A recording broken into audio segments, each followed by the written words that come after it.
प्रहार संघटनेचे प्रमुख बच्चू कडू यांच्याशी महाविकास आघाडीसह महायुतीकडूनही संपर्क करण्यात आलाय। मात्र निकालानंतर आपली भूमिका स्पष्ट करणार असल्याचं आमदार बच्चू कडू यांनी स्पष्ट केलंय। दरम्यान परिवर्तन आघाडीच्या 12 ते 15 जागा येतील असा दावा सुद्धा बच्चू कडूंनी केलाय आणि त्यामुळे आम्ही छोटे पक्ष एकत्र येऊन सरकार स्थापना करून महायुती आणि महाविकास आघाडीचा किंवा यापैकी एकाचा कोणाचा पाठिंबा घेऊ असं बच्चू कडू म्हणाले। उद्याच्या निकालावर प्रत्येकाचं लक्ष लागलं आणि त्या लक्षाच्या साठी आता कोण जिंकणार कोण नाही जिंकणार कोण मुख्यमंत्री होणार त्याच्यामध्येच आता अनेक छोट्या छोट्या पक्षांना सुद्धा फोन गेलेले आहेत। पण आता हे छोटे पक्ष जर एकत्र आले तर काहीतरी वेगळं चित्र निर्माण होईल का? सर खूप खूप स्वागत आहे। एकंदर उद्याच्या निकालाकडे संपूर्ण महाराष्ट्र लक्ष लागलं, तसं तुमचंही लक्ष असेलच। या सगळ्या गोष्टींकडे कसं काय तुम्ही पाहता? आमचं निवड लक्षच नाही तर आमचं प्लॅनिंग पण ठरलेलं आहे।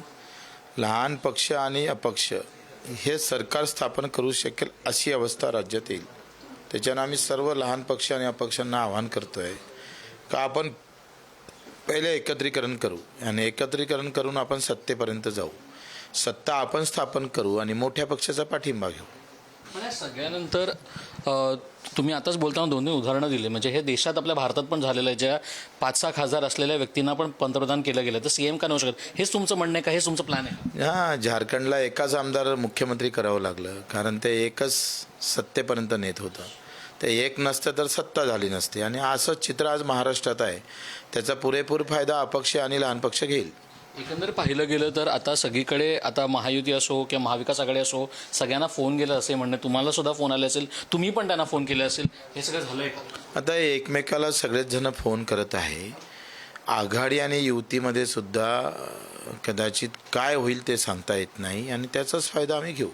पण या सगळ्या गोष्टीकडे तुम्ही कसे काय पाहता? कारण तुम्ही आता म्हणताय की आमचा पण मुख्यमंत्री होऊ शकतो, आम्ही पण सरकार स्थापित करू शकतो, तेही कुठे ना कुठे एक थम्पिंग मेजॉरिटी ज्याला आपण बच्चूभाऊ म्हणतो ते कोणालाच येणार असं तुम्हाला वाटतंय का? बिलकुल 100% असं आहे का 15-20ची गरज सगळ्यांनाच पडणार आणि ती गरज जेव्हा पडेल तेव्हा लहान पक्ष आणि अपक्षांचं सरकार येऊ शकेल। एक शेवटचा प्रश्न विचारेन, तुम्ही आघाडी निर्माण केली, किती तुम्हाला सीट्स मिळतील, त्या आघाडीला सीट्स मिळतील, काय अपेक्षा? 5 ते 6 आमच्या प्रहारच्या होईल आणि महाशक्तीला 12 ते 15 पर्यंत जाऊ। खूप खूप धन्यवाद। तुम्ही पाहू शकता एकंदरच पाहायला गेलं सगळ्यांचं लक्ष तिकडेच आहे आणि ते लक्ष जर छोटे छोटे पक्ष पण एकत्र आले तर आमचं पण मुख्यमंत्री होऊ शकतो असं त्यांचं मत आहे। कवितासोबत श्रेयसन पुढारी, न्यूज मुंबई।